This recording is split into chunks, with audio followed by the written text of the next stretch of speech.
was pretty good. But see, it's kind of like a roll D. Yeah, see, there's people in here that know what they're talking about. Um, Boom. Someone can say like, Yeah, you mean racist?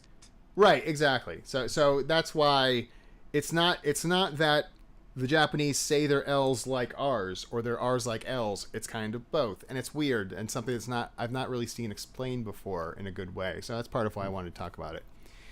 And this is part of why this is taking me so long to do. Science. Yes, but and something, I was actually listening to an episode of Retronauts not too long ago, and I can't remember who made the point that this whole issue with R's and L's is probably why. Oh man, there's a really famous character in an RPG. Final Fantasy IV, Rydia. Mm-hmm. Is probably supposed to be Lydia. Lydia, yeah. I thought I had read that though. That kind of in Japan, she was Lydia. Well, exactly. Except the translation, they were like, "Oh, it's our Rydia, yeah, sure, whatever." But riddle me this, and this is what I always don't get. Maybe we need to get Batman? Our buddy Chris Prangerade back. Prangerade? To answer this question, but I don't understand. And if you know anybody that works at Atlas, please let me know. But because they can answer this too. How in the world do they miss that in localization? Because don't they do their localization in themselves? I mean, maybe now they do some outsourcing of localization. Think well, okay, and our buddy Chris Pranger would know all about this since he's all about localization now. Exactly. But I get the feeling back in the day it wasn't quite as robust, the localization. Okay. I mean... So in other words, they just didn't care.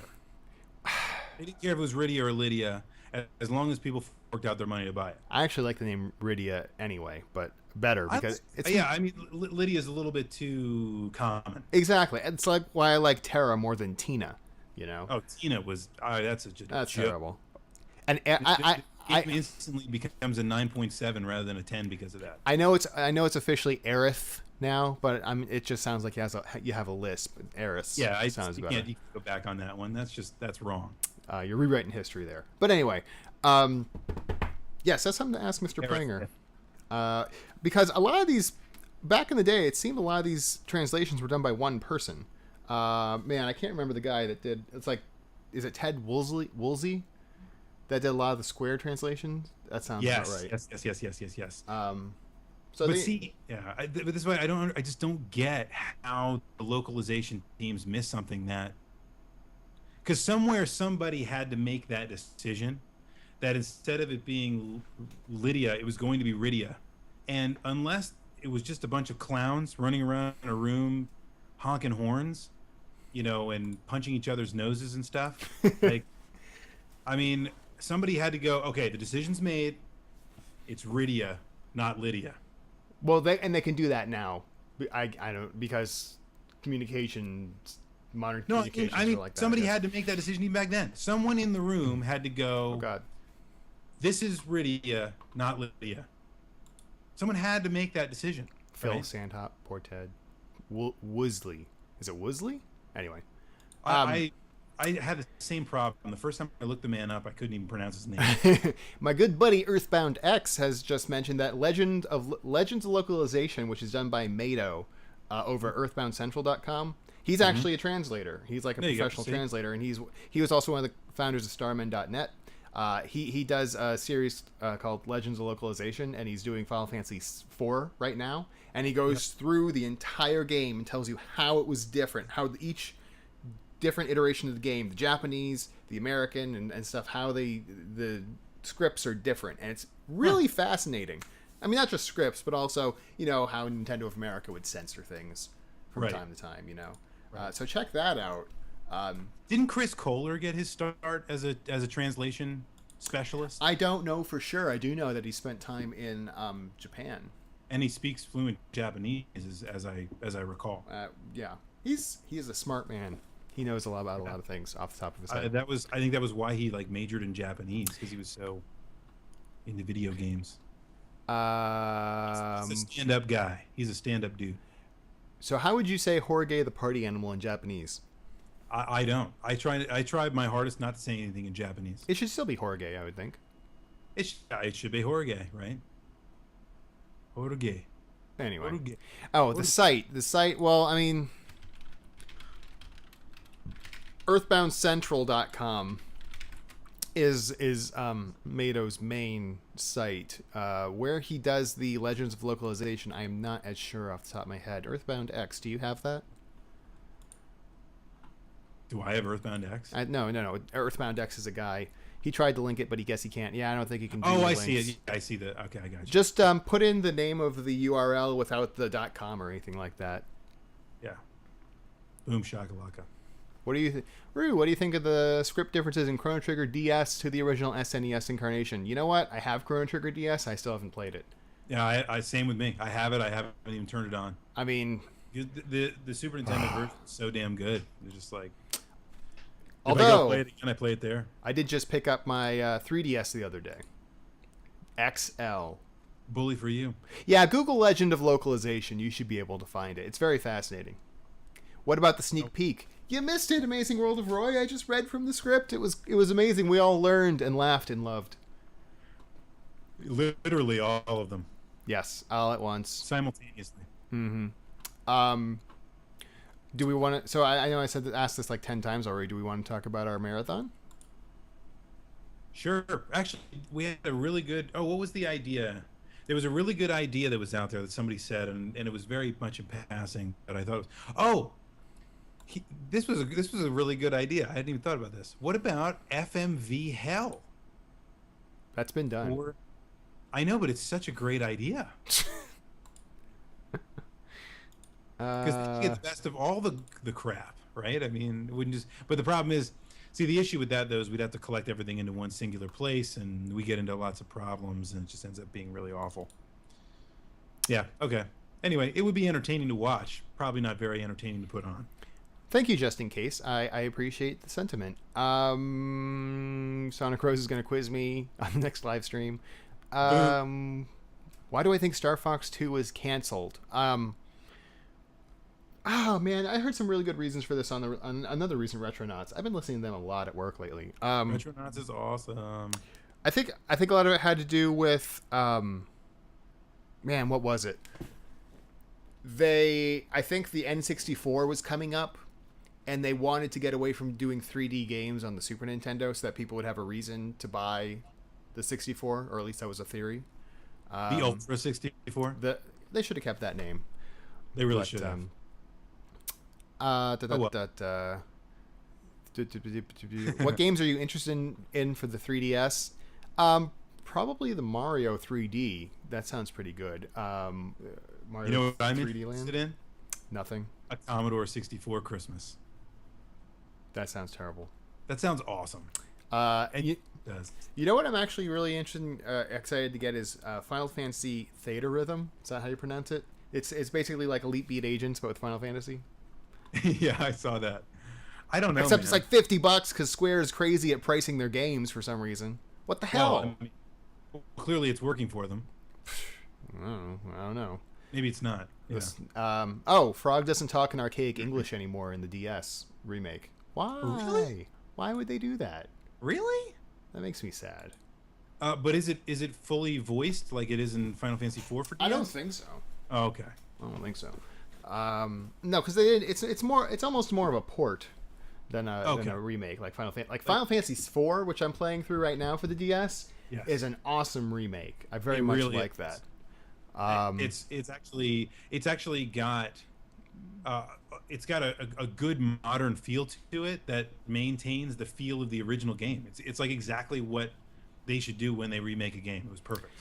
And they definitely should have kept the name Revolution for the Wii. Just saying. Totally. And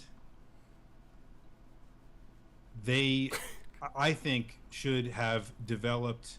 I'm a little skeptical that they changed the numbering, between the American and Japanese versions of all the Final Fantasies. Because now when they release that crap, it's like really confusing as to what game anyone's really talking about. Like, people that are really into these games, I think know, but most people are like, what Final Fantasy is this, Kaz the Gamer Guy said that he had reviewed Theta Rhythm, again, if that's how you pronounce it, and he says not as good as Elite Beat Agents. Elite Beat Agents was surprisingly fun. I picked that up for $20 with like a free 3DS case and some extra styluses, and I was like, at that price, why not? I played the crap out of it. I literally did everything there was to do in that game. Yeah. You should play it if you haven't. I played it. It's not my kind of game, I think. But if Theta Rhythm is anywhere near as good as that, I don't have any grand illusions it's going to be a super great game. But I mean, I love Final Fantasy music. That's some of the best stuff about it. So. Oh yeah, yeah. Have I played the Japanese version? The Undan games. I tried one. I mean, I think part of the greatness about Elite Beat Agents is the hokiness of the characters, like their speeches and the situations, and that's something that kind of gets lost in translation because I don't know Japanese. And also the songs, because it's like the best. What's the word? You know, like Call Me Maybe. It's like a guilty pleasure. It's crack. It's like Elite Beat Agents was full of guilty pleasure songs, like songs you would not go out and start singing in the crowded room, but that you're kind of like, oh, this isn't that bad. I kind of like this song, you know. Hanson was all over it. Yes, actually, that would have been really good. That would have been really good. Yeah. Mbop. What your occupations that allows you to have a pretty sweet games collection, nice abode and wife, and able to do all the great things through Clan of the Grey Wolf? That's awesome. Answer. Winner. Your winner. Your occupation is winner, and yes. I am secondary winner. Secondary winner. Done. Hotel Dusk. That's one of those games I also bought and have not Hotel played. Dusk is actually really good. I started that game. I think I did start 6 months ago, and it was really good. Mm-hmm. Modern 16-bit gems. What? I gotta tell you though, I don't know. I mean, I'm not. We were just talking about this, you know, via text yesterday. I mean, I just don't feel like I'm the target demographic for those systems anymore. Oh, you are buying into the hype. No, I'm not buying into the hype. I'm just saying I just don't feel like I'm the target demographic. You're looking at a Vita? No, I'm not buying a Vita either. I don't think I'm the target. I mean, I feel like I'm the target demographic. Don't you weasel out of that now? You did mention it. Wait a minute. I did because I played one because my brother had one. My point is that it was a lot more suited toward what I would consider a more grown-up video game audience. Doesn't mean I'm going to buy one. I still think the whole concept is flawed, and Iwata shared his thoughts about that only last week, I think, about how people will still continue to buy a dedicated system, and I think he's absolutely batshit crazy. But the point is, I'm not really. I see something like Hotel Dusk. It's an awesome game. I have no time to play this thing on this stupid little screen. If you can put it on the TV where I can play like some of it while I'm home and then go play some of it while I'm on the road, okay, then I'll probably do it. But something that's completely tied to this little tiny box is so 1989. Just throwing it out there. You're so 1989. I'm just saying. I mean, I am in some ways, but not for video games. Not in the cool ways. Not in the cool ways. Well, okay, so technically speaking, everybody, how do you feel this has gone thus far? Whoops. In terms of, in terms of everything in the world, yeah. Right. Good, bad, and different. Things we know about, which are and hopefully they can hear me okay, even when you're doing a little bit of talking. But yeah, I try to shut up. Skype does. Like Skype does. I mean, Skype does okay with that, right? It's the way Skype do. Yeah. So there's that. The fact that I can't see you is kind of a problem. We should engineer that one. Yeah, we'll try to figure out something for that. I think we can figure that out.